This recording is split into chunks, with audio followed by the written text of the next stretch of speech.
This is a story about a family called the Suttons, who in August of 1955 were trapped and terrorized within their own home by creatures that only had one goal: hunt the humans upon arriving to Earth. Some otherworldly beings were watching, plotting, and going to arrive very soon on their property. The encounter would go on to become one of the most insane reportings for creatures not of this earth to date. At around 7 p.m. on a Sunday evening, their family friend and neighbor, Billy Ray Taylor, was out in their backyard getting some water out of their backyard faucet. This is when he paused for a second, because he noticed something in the near distance, and he was frozen, terrified, not knowing what to do because he was looking right at an object. It was this shiny, metallic object in the sky, and it was as big as maybe a car, but it was floating just a few tens of feet right above him, approaching. He would describe it as a really bright, shiny, metallic object that was there, hovering in the clouds of the sky right above him, and behind it, it was leaving this colorful trail of exhaust, similar to what you might find in a rainbow.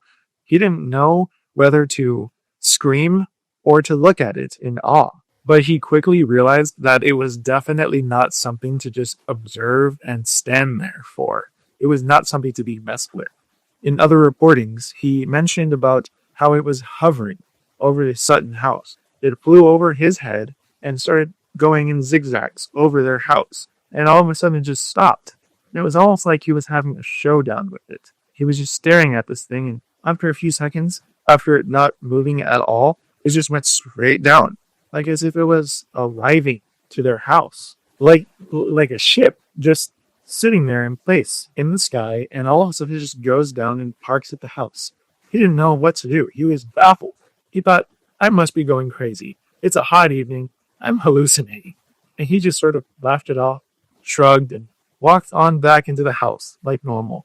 But just a few minutes later, Taylor decided to walk out to the front porch, where above him was an overhanging of the roof, and with him was the rest of the family. They were all just there sort of relaxing, enjoying their time there casually, together as a family on the porch. And Billy, he was trying to tell them the story, giving them the whole rundown about what he had just seen, this object zipping across their house and landing right there on their property, but nobody believed him. And it didn't really matter. It didn't matter that they thought he was hallucinating from the heat, because in that moment, the family members that were standing there behind Taylor on the porch, they started to notice a hand that was reaching above from the roof, going towards Taylor, but it didn't look human, and it definitely wasn't someone living in the house with them. This thing had large claw-like, scaly, gray fingers, and it was reaching down, trying to grab a lock of Taylor's hair. Now everyone was baffled, terrified. They didn't know what to do, how to react. They couldn't do anything besides scream all at the same time, and the family members that were there behind Taylor grabbed and pulled him back from the edge of the porch so that this scaly, claw-like hand wouldn't grab his head. And before really any time had passed, Lucky used that moment to run back inside, grabbed a shotgun, went back outside, and immediately shot a giant gaping hole on that part of the roof where they saw the hand. The family, they all knew now in this moment that they were no longer having a casual kickback on this evening on the porch. They were now beginning a hunt on a creature. And it wasn't just some small rodent or anything. This was something larger, something that was about to confront them. It was now them against this gray clawed thing. And when they were all trying to gather themselves, because now they were all witness to something super bizarre, not just a floating object in the sky, they were trying to look at the area where they saw that gray claw hand. And in that moment, they also saw something else. But it wasn't on the roof. It was off into the near distance of the yard, hiding behind a tree. It was another one of those creatures. The entire family was now just eyeballing this thing, trying to figure out, what is that? They saw it crawling up and down the tree, and then it started levitating. It started floating up, and it let itself down mid-air all the way to the ground, and it looked back at them, and then it just scurried off into the darkness. The entire Sutton family made complaints about this to the police station. saying that they just saw it there observing them, like it was watching them, seeing their every move, about to maybe ambush them.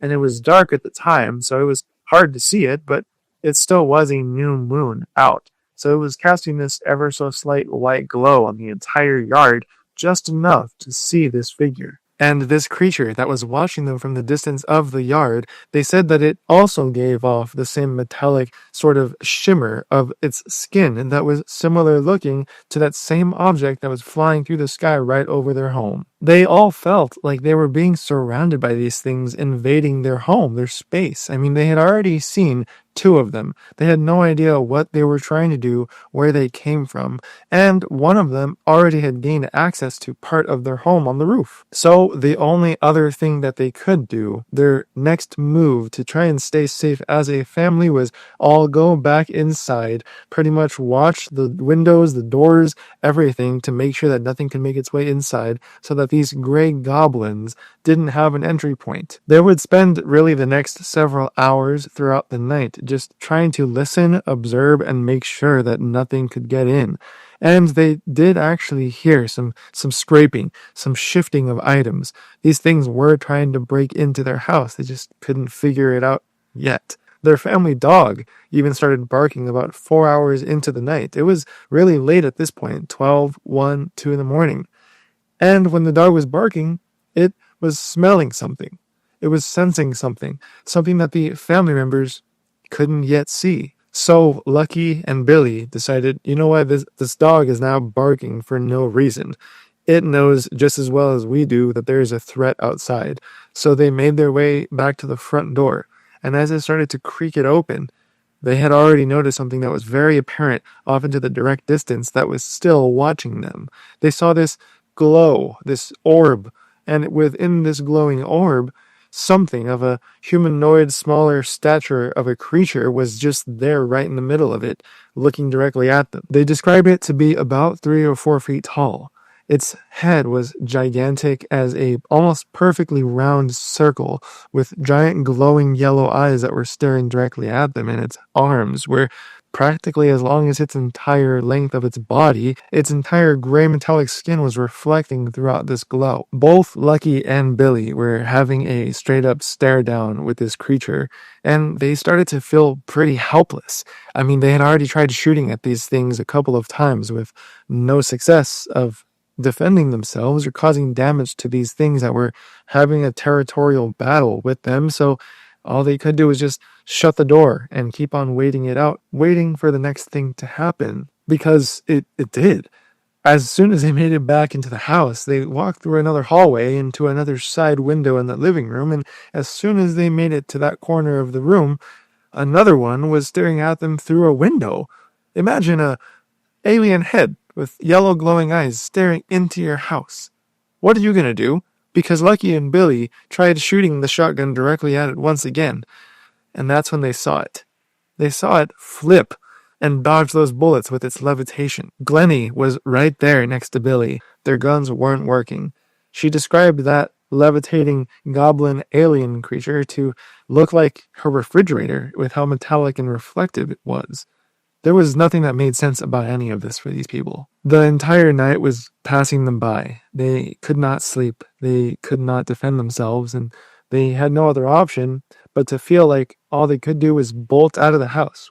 They needed to go and tell someone about these alien, goblin, gray, talon-like creatures that were invading their entire house, trying to kill them. They needed to report it. So they did. They all ran out at once to their car and drove, peeling out of the driveway, seeing those things in the rearview mirror.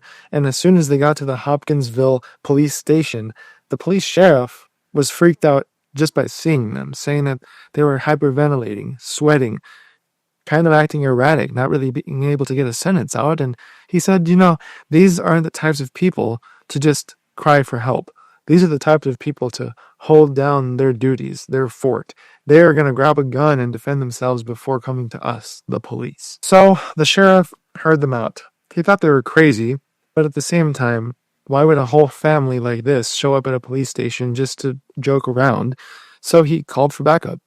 They all went back out there together. They even brought some military police and a journalist photographer from the Kentucky New Era to report and document all of this. The investigators, the military police, and the sheriff's department, they all tried to search around this entire property to find anything that might resemble some sort of evidence that could prove that they were under attack by these goblin alien creatures, and they didn't find anything besides the shell casings that were shot using that shotgun. It was like a crop circle when there's evidence of some kind, but nothing to explain how it got there in the first place. It was a bizarre and strange situation, and there was nothing that they could do to clarify any of it. The next day, a local radio station host named Bud tried interviewing the entire family. He even interviewed the local neighbors that were hearing all of the commotion, the gunshots, the screaming, probably even the noises of these alien goblin creatures that were wreaking havoc on the Suttons. And everything added up. All of their stories were correlating with each other. There was just no proof of any physical matter. The Suttons did bear the trauma of these alien goblin metallic creatures that flew around in objects that seemed to defy gravity, and because of them, there are a total of about 12 witnesses, including people outside of their family, that recounted exact, accurate details of what they experienced that night. Even papers like the New York Times covered this on a national level, and ever since then, they've been known as the Little Green Metallic Men.